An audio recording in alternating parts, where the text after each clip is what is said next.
Stu, thank you so much for meeting with me today. I just wanted to talk to you about your profession and your career in the broadcast program in general. So to start, what would be a 30-second history of your life?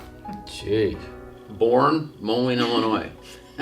I basically have had like 3 or 4 different careers. Starting in radio and television, University of Illinois, loved it.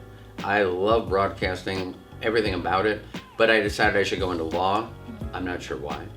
I did that for 11 years. I was a trial lawyer, 8 years as a prosecutor, 3 defense, and then went back into TV because it was my first love. Created interactive morning shows all across the country, in Rock Island, Rockford, Illinois, out to Sacramento, California, Louisville, Kentucky. That's how you pronounce it, by the way, Louisville.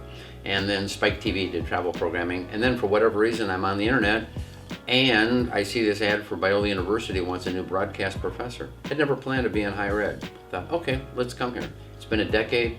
I love teaching. What would you say really drove your passion into broadcasting? Johnny Carson, way back when.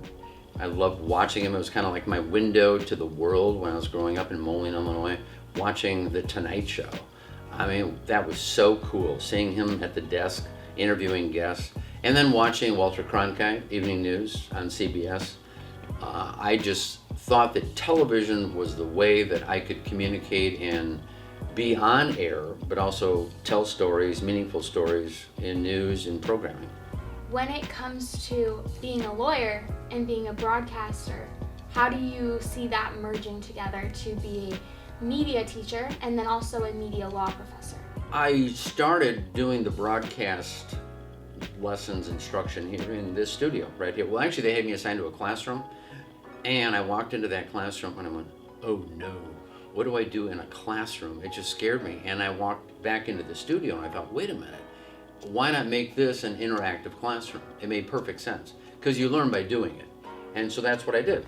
And then the media law class opened up because they had someone else who had been teaching it, couldn't teach it anymore. And I thought, well, that's perfect because I have all this legal background to share. And media and law come together in so many ways today.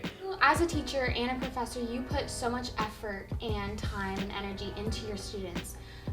What really drives your passion for your students? You have a drive and you have a passion. It's my job to direct that passion. And anything that I can do to make that happen for you guys, man, I'm there. And I like teaching it for that reason because I know there's a future and I can look students in the eye and say, this is an exciting program to get into and you have a future doing it. So what's your vision for the broadcast program going forward?